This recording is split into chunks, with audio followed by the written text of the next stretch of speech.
Greetings and welcome to a Department of Tangents minicast with comedian Jim Breuer. I'm your host, Nick Zano.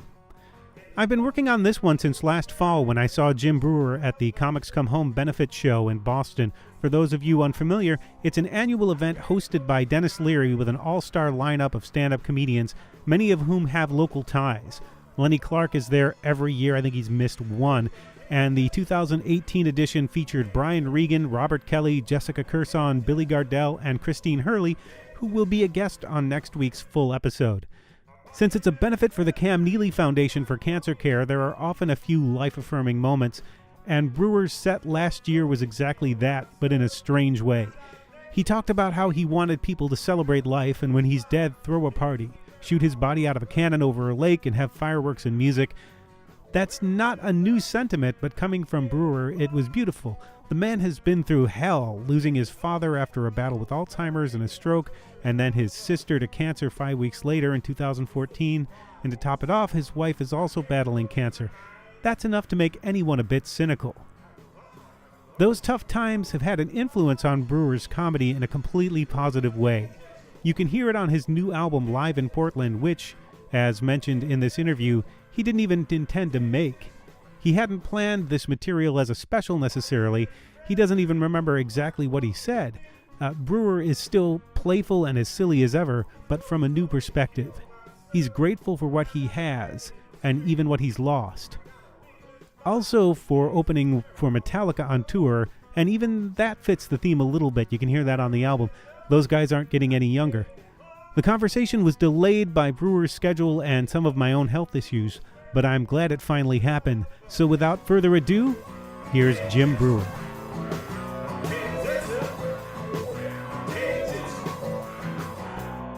So the specific reason I wanted to track you down and talk to you was your set at Comics Come Home. I tried to get you right after that. Oh, wow. Okay. I loved that particular set. There was something in that work that I hadn't seen in your comedy before, and I think it carries over heavily into this new album, Live from Portland. It's the idea that you have to find joy in life because eventually it will be taken away from you. Yes, absolutely. And the last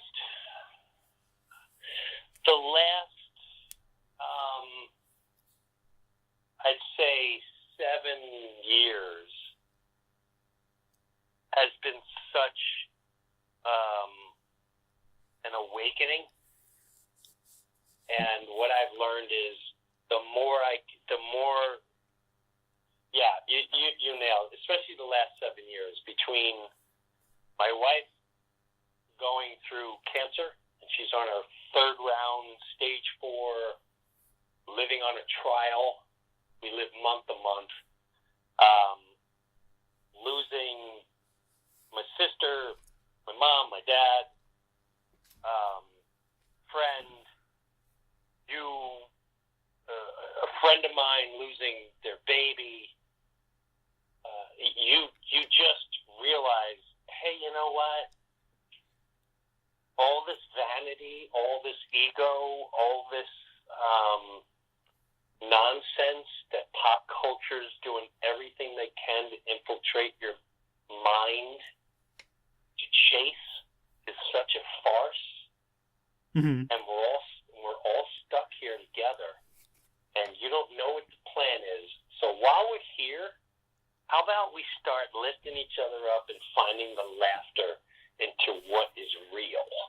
And the reality is, we're here just to live, love, and laugh. I know it sounds corny, and I know whatever. We're here to create families. We're here to look after each other. We're here to make friendships. We're here to lift each other up. We're going to go through the hardest times in our life, which we were not prepped and trained for. So when are we going to start doing that? And if pop culture's not going to do it, well then shoot, let's start on a very small thing, and hopefully I can get you through one little moment. And this started actually almost 10 years ago, where my favorite compliment went from, "Oh my God, you're the funniest human being I ever met," to, can I just tell you, you changed my life. And I was going through X, Y, and Z, and then I watched you talk about it, and you healed. So you hear words like heal, changed my life, inspired, and that became much more of a driving force for me and a connection to real people. Mm-hmm. Did it change your comedy? Did it change the way you approach how you write? I believe so, yes. I can't say, without a doubt. I definitely search for the deeper level, and the more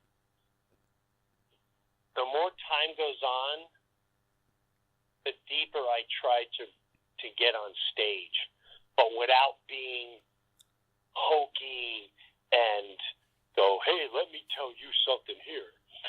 My job I also take very seriously. At the end of the day, if I'm a comedian, my job is to make you laugh. That's it. Mm-hmm. Make you laugh. And if I can make you laugh with a little prize that makes you go, I thought we were the only ones going through hospice. I thought we were the only ones going through someone with cancer. I thought we were the only ones that thought this way. But this guy changed. He made me feel so much better. To me, that has been much more rewarding than being in the cover or trying to get a show or being the funniest guy in the world or how come I'm not making $20 million? How come I'm never sold out? How come none of that matters to me anymore? I mean, of course it does as a business just to get by, but that is, you realize is a part of life that's so much deeper and means so much more. Mm-hmm. And that has been a driving force for me. And I love it. And there's passion behind it because it's real. It's very real. And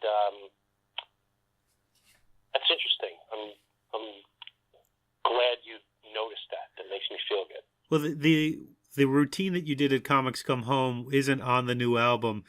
I don't know how much of it you want to give away, but you were talking about your funeral arrangements. Yeah.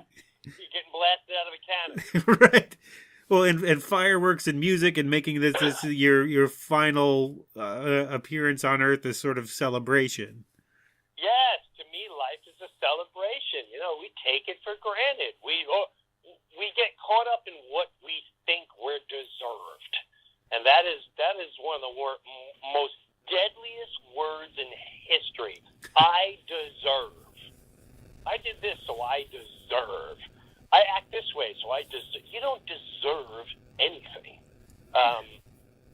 Period. That's it. Period. So, to me, life is, some people are born in a horrible situation. Some of us are born with a silver spoon. It doesn't matter. Mm. Life is very short. It's harsh and precious. And you got to take everything you can, absorb it, enjoy it, give it to someone else, teach them about it, because that's original humanity. It occurs. What we're living in now is pure. I don't know what it is. It's an organized madness. This is not the way. I have a hard time believing this is the way we were structured to be. But that's another whole conversation. So, hey, I always took the situation too. I'm being dead serious when I say I realized very young, maybe from growing up in a very blue-collar environment, watching how hard my parents worked and everyone that I grew up with, the time and effort they put into family and work. Mm-hmm. When I say work, they weren't working on the weekends. There was no such thing as that. You worked for what you needed. Back then it was, the saying was God or faith, family, friends, and work. Mm-hmm. Now it's work, be rich, rich, be work, and then, have someone look after the family. It's such a twisted, demented, blurred vision of life, Mm-hmm. and it's shoved down your throat 24/7. So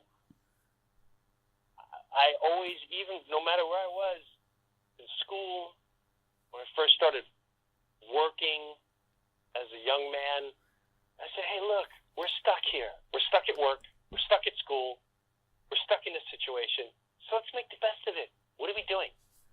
Are we going to moan, complain, fight, argue, bicker? We're here no matter what. So let's make the best out of this situation. Who's coming with me? Who's gonna help bring this situation to a better place in life? And that's kind of been my motto throughout my whole life. I think it occurs to me, hearing you say this, that there's a difference between I deserve and I am worthy. Oh, God, yes. And you have to believe that you're worthy, but there's some work involved in that. You have to believe you're worthy, but there's no trophy that comes with that. It's a job. It's your duty. Mm-hmm. You know, there's been wounded birds in my family that I knew I had to help and nurture and have them live in my house. And as they prospered in life, people were like, oh, my God, one for you, one for... No. I don't get that. I don't want that. I don't want that pressure on the other person. All I know is those are better people now. That's all. Mm-hmm. That's what life is. And that person's going to help someone else, and they're going to help someone else. And that'll all come back to me. I may need my kid helped one day, and out of left field, someone helps. It's really that. And that's something that comes in time, in growth, in experience. It's very rare that people have that nowadays, but it's true. Mm-hmm. You do good things, you try to make people laugh, you try to lift them up, but you can't sit there and go, well, how come I don't get this, or how come they don't do this? You know, I did this for them, and they really should do this. You can't think that way, and you shouldn't think that way. Well, I think this album might surprise, at least some moments of this album might surprise people, that you're able to go to such serious places and still make it silly. It's still your own sense of humor. Like the last moments with your father. What? Well, that's been my lifestyle too. It's like, I'm silly, so I like taking the serious in life and taking it so far out there that I made you belly laugh and forget the whole dark, hurtful situation of it all. Mm-hmm. If I can do that for just one person in my audience, then I've accomplished something. That's all I care about. Someone out there is going to hear one bit. Someone out there. I may need to just reach one person that didn't think they can go any further. And if that happens, I'm more ecstatic about that than anything else, to be quite honest with you. Well, there's that one moment, again, I don't want to give away too much of this and ruin the punchline for everybody, but you describe your last moments with your father in this, in one of the last tracks on this. And I'm going to be... Yeah, go ahead. Sorry. And you managed to make that funny and silly as well. Without devaluing the moment. Yeah. You know what I mean? Right. And I've been working very hard on that the last couple years. And there's stuff I'm doing now. I'm not going to lie to you. I'm going to be straight up honest with you. This album, I couldn't even tell you what was on it. And the reason I say that is because I know what I've been working on over the last year or 2, 3 years. That night, this is, as I'm listening to you talk, I'm a little beside myself only because of this is how really special things have happened in my life. And what I mean by that is, I'll get back to that. This album I was on the road with Metallica. Right. I felt I wasn't doing enough comedy shows because I wasn't really doing stand-up comedy with Metallica. It was a whole different thing. I was doing comedy, but wasn't really stand-up comedy. And I booked this night because me and another Metallica worker wanted to feed homeless people. And I said, oh my God, it's such an amazing thing. And she said, could you book a show and we have a food drive? Like, people have to come in. I said, oh my God, that's brilliant. I don't know why I've never thought of that. So we went, fed the homeless, and then that night, where I booked Helium Comedy Club, I was sitting there, and I hadn't done stand-up in a while. When I say a while, I'm not talking months. Mm-hmm. And I went out there, and I just said, just know someone out there needs to hear some of this stuff. And that's my new thought process before every show now. Mm-hmm. You did do material about Metallica. Well, when I went out there, when the set was done, my hand to God, I have this kid, I call him the kid, he was only 20 at the time, he films everything. He filmed everything for the website, he was on tour with Metallica, and blah, blah, blah. And he said, Jim, I professionally recorded tonight's show. I said, okay. You record every show. He goes, no.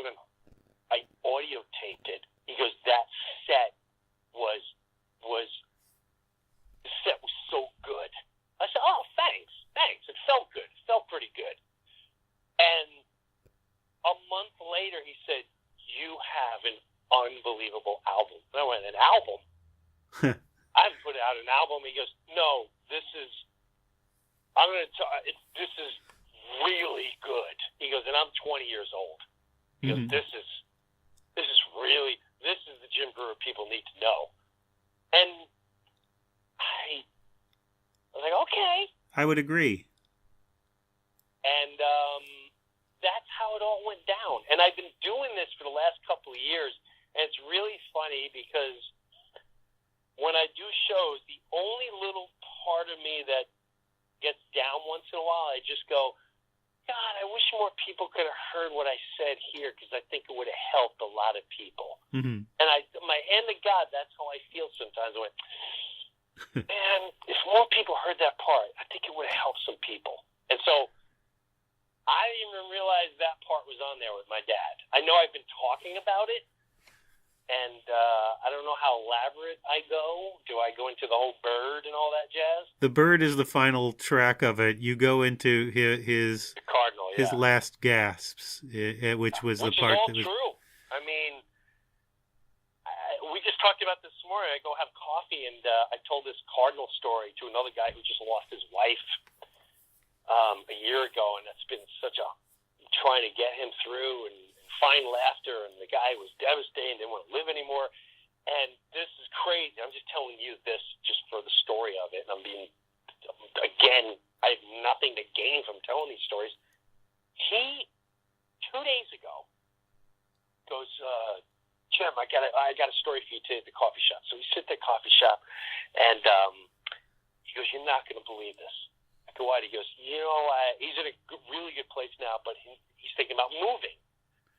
Because his wife lived there, and he feels terrible going there. He goes, I started praying, and I said, oh, man, what do you want me to do? And I'm yelling in my basement. He goes, I was in my basement because I didn't want people to think I was a freak, right? And he goes, and I'm screaming, like, what do you want me to do, hon? Should I move? Should I move on? And he goes, a freaking female cardinal starts flying into the basement window, and I went, maybe that, oh, wow, and we both freaked out, like, whoa, that's crazy, and I told you my Cardinal story. He goes, yeah, and that's why I'm telling you this. This is weird, right? And then today he told me, he goes, all right, I was trying to talk myself out of this Cardinal. I said, maybe it has eggs, and that's why it was hitting the basement window. He goes, yesterday I was in my car listening to the radio, and it landed on the rear view mirror on the passenger star and started hitting the passenger window. I went, all right, that's crazy. whatever it is. He goes, I swear it's my wife just saying, hey, whatever. It doesn't matter. The fact that this guy's getting healed from such a horrible pain just from that story. And when I tell that story, I'm like, hey, listen, no matter how goofy you think it is, or you think it's the dumbest thing in the world, someone out there, it might be healing them. And that's all that matters. Mm-hmm. And you laughed about it. I do have to ask, I know you got to get going soon. No. You talked about the Metallica getting old on the tour on this. You know, is that James Hetfield or the guy from Choppers? Is one of the lines. Yeah. Have they heard that material yet? No, I think I'm in big trouble. But now this comes out. I think I'm. Matter of fact, I was talking to someone else the other day, and I guess they heard the album, and they said, "Hey, listen, I was in the office, and I heard the album." And he goes, "When you were talking about zoo animals," I went, "Zoo animals? What are you talking about?" He goes, "You referred to them showing up like zoo animals." And I was like, "I don't even remember doing it that night." He goes, "Yeah, you did a whole thing about James being the guy from Choppers, and Kirk looks like a cranky Asian lady." I said, "Oh no, I'm gonna be in bad trouble." But hey, listen, they got senses of humor. It's all good. Well, that even sets the palette for later on, because even that has something to do with your own mortality. You know, as a kid, you were the guy who was into it and in the mosh pit, and now you're the 40-year-old guy's version of the mosh pit is just walking in a circle determinedly. Walking really fast. Yeah. Circle. Yeah. Yeah. And I would see that every night too. Every night, there's somebody showing up, all hopped up from happy hour, and they start playing the whole song, and next thing you know, there's an oxygen tank, and there's 3 EMTs next to them, wheeling them out. Like, you dummy. No, you're not 18 anymore with your high blood pressure and cholesterol. Yes, and you told the colonoscopy story. Which I think is funnier now on stage. I don't know how it ended. I don't even want to know. I'll get frustrated. I woke up during a colonoscopy once that I did not know that I was going to be having when I went under. That was fun. Oh my God. I will tell you, it really, God, that was a good sleep. But well, I woke up next to the monitor saying, you know, I was groggy going, this is a terrible TV show. And then I realized, oh, this is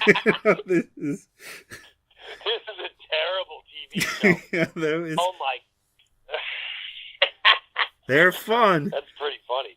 Now, are you done with the touring with Metallica now, or might you go back out at some point? We ended in March. It was the greatest gig I ever had in my entire life. I've known the band a long time, and I got to be honest, I sometimes I get choked up because they know my situation. I'm very close with James. They know my situation, my wife. We're all best friends. I get choked up talking about it. That's okay. Part of me wonders if that's one of the reasons they brought me out. Mm-hmm. So what's next? Me up. What's next for you? I don't know. A tour. I really, every time I plan something, it goes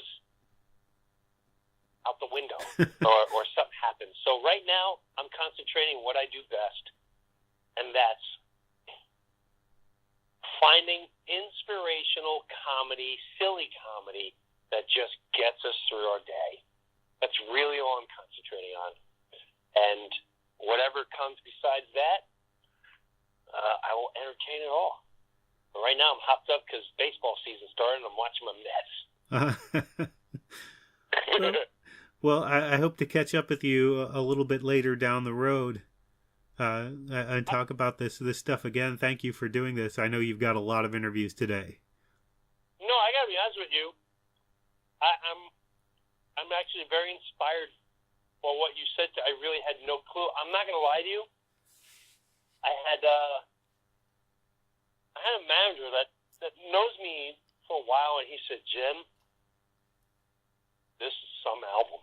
And I'm not that I'm humble. I just went, what? What do you? He goes, no, this is really good. And I said, why do you say it like that? He goes, I'm just telling you, it's good. And to hear you talk like that, I'm cool. I look forward to it. I don't know what's going to happen. I like that people like it, and just I guess it's for the reason you said. I don't even want to know anymore. Who cares? It's out there. It'll do what it does. So. Well, I'm glad that I'm glad that it reflected the same sort of thing that I saw you do at Comics Come Home back in was it November? Yep. Yeah. God, was that fun. And I had to follow Robert Kelly. Oh my God. Yeah, it's a good lineup. It was a powerhouse lineup. So this was an absolute pleasure. I wish you the best, and hopefully we will talk again. And thank you very much. Oh, thank you. I'll talk to you again hopefully in the next year or so. You got it. Take care. All right, you too. Thanks. Thanks again to Breuer for taking time out of his schedule to talk to me. His new album is live in Portland. You heard a bit of that on last week's podcast, and you can find out more about it and find out if he's coming to a venue near you at officialjimbrewer.com. If you enjoy the Department of Tangents podcast, please subscribe and or rate us on iTunes, Stitcher, or wherever you get your podcasts. And check out the blog at departmentoftangents.com to hear a bunch of clips from this album we just talked about in the interview. Thanks for listening. Neil Young!